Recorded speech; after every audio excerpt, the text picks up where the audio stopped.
And yet another week attending church online. If something seems off to you about this, it should. For the Colson Center, I'm John Stonestreet. This is Breakpoint.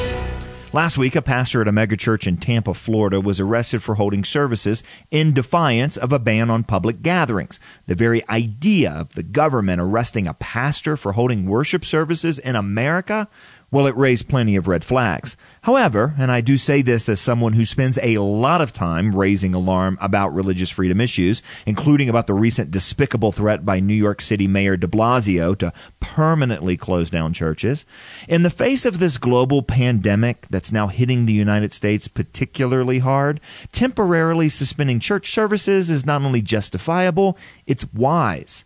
And it's a very real and tangible ways to love our neighbors.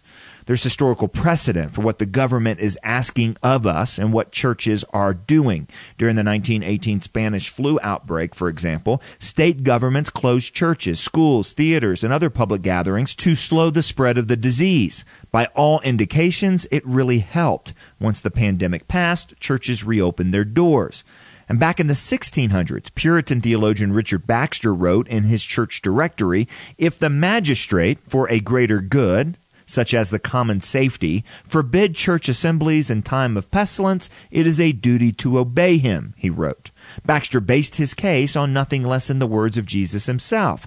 Just as the Lord had insisted in Matthew 12 that healing on the Sabbath is lawful, Baxter argued, preventing the spread of serious sickness to our most vulnerable on the Sabbath is also lawful. After all, as Jesus said, the Sabbath was made for man, not man for the Sabbath. Of course, none of this makes being stuck at home on Sundays any easier, especially during Holy Week, nor should it. Being unable to gather with God's people to worship, to read and hear the Word together, and to partake of the sacraments is a real and profound loss. My church, like so many others, probably yours, has moved services online, taking advantage of technologies that weren't even available until quite recently in church history. That we can still meet online isn't enough, but it's still a gift for which we should be thankful. Pastors and churches everywhere are doing their best to help their flocks through this crisis, and God bless them for it. Plus, we're going to have some terrific bloopers to laugh at together when all this is said and done. Even so, it's not the same. The worship the Scripture commands in places like Hebrews 10, where we're told not to forsake the assembling of ourselves together, well, that just cannot be fully experienced online. I'm feeling this loss keenly, as there's so many other believers that I talk with. This just hurts. Still, the pain we feel should also encourage us. Our thankfulness for these very good things, such as online services, home worship, and listening to sermons on podcast, should contain more than a hint of disappointment, too. They simply are just not adequate replacements for what the life of the church should be. Not to mention, there are simply no substitutes for the sacraments of baptism and communion. In fact, if we're not feeling a serious loss right now, we should be worried.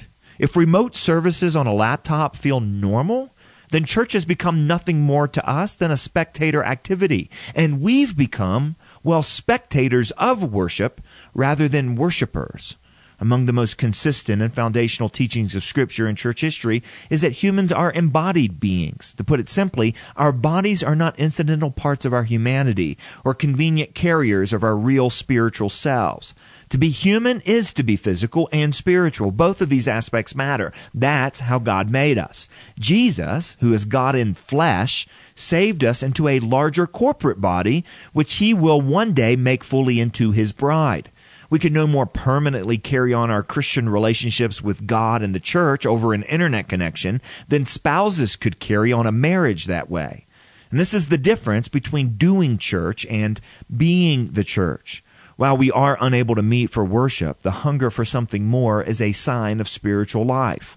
We should encourage that hunger and certainly look forward to coming back together again.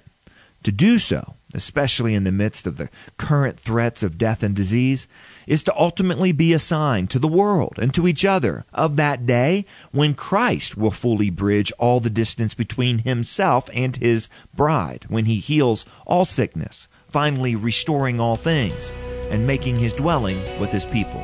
For Breakpoint, I'm John Stonestreet.